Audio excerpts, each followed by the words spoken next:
রাজধানীর mind aid হাসপাতালে অসুস্থ পুলিশ কর্মকর্তা আনিসুল করিমকে মারধর করে হত্যার ঘটনায় গ্রেফতার 10 জনকে 7 দিনের রিমান্ডে নেওয়া হয়েছে।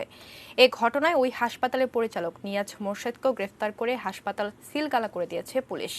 হত্যায় হাসপাতালের লোকজনই জড়িত বলে দাবি করেছেন তেজগাঁও জোনের উপ পুলিশ কমিশনার হারুনুর রশিদ। আরও জানাচ্ছেন একে আজাদ। সোমবার সকালের ঘটনা। মানসিকভাবে অসুস্থ পুলিশ কর্মকর্তা আনিসুল করিমকে চিকিৎসার জন্য রাজধানীর আদাবরের মাইন্ড এইড হাসপাতালে নেওয়া হয়। কিছু সময় পর তাকে দ্বিতীয় তলার একটি কক্ষে নিয়ে নির্যাতন চালায় হাসপাতালের লোকজন। এরপরই নিথর ওই পুলিশ কর্মকর্তা। কেউ হাত ধরছে, কেউ মুখ ধরছে, কেউ পা ধরছে, কেউ কেউ কোনো দিয়ে গাড়ে বুকে পিঠে আঘাত করছে। যখন হাত পা ছেড়ে দিচ্ছে তখনও জানাইতেছে না গার্ডিয়ানরা। তারপরে কিভাবে যেন গার্ডিয়ান জানতে পেরে চিল্লাচিল্লি শুরু করছে। তাড়াতাড়ি আমার বাইরে মেরে ফেলাইছে। অক্সিজেন হাসপাতালে অক্সিজেন নাই। 2 বছর ধরে সরকারি কোনো অনুমোদন ছাড়াই চলছে হাসপাতালটি।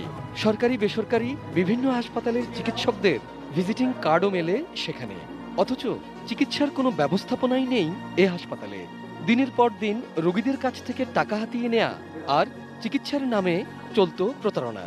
স্বাস্থ্য দপ্তরের কোনো কাগজ নেই, তারা তাদের কোনো ডাক্তার নেই, এবং তারা যে চালানোর জন্য যা দরকার, সে মাদক দ্রব্যের লাইসেন্স থাকা দরকার, সেটা তারা আমাদের দেখাতে পারে নাই। মাইন্ড এইড হাসপাতালে পুলিশ কর্মকর্তা আনিসুল করিমকে হত্যার অভিযোগে আদাবর থানায় মামলা করেছে তার পরিবার। এ ঘটনায় গ্রেপ্তার করা হয়েছে 10 জনকে।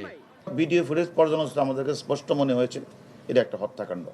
কারণ এই জন্য হত্যাকাণ্ড যে 10 থেকে 12 জন লোক তাকে পিঠ বেঁধে মুড়ে আশ্রয় নিয়ে তার কেউ ডাক্তার না, ওয়ার্ড বয়, ক্লিনার, এরকম 7-8 জন সবাই স্বীকার করেছে।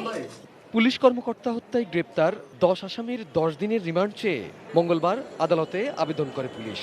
আবেদনের শুনানি শেষে প্রত্যেকের 7 দিন করে রিমান্ড মঞ্জুর করেন আদালত। একে আজাদ, এটিএন নিউজ, ঢাকা।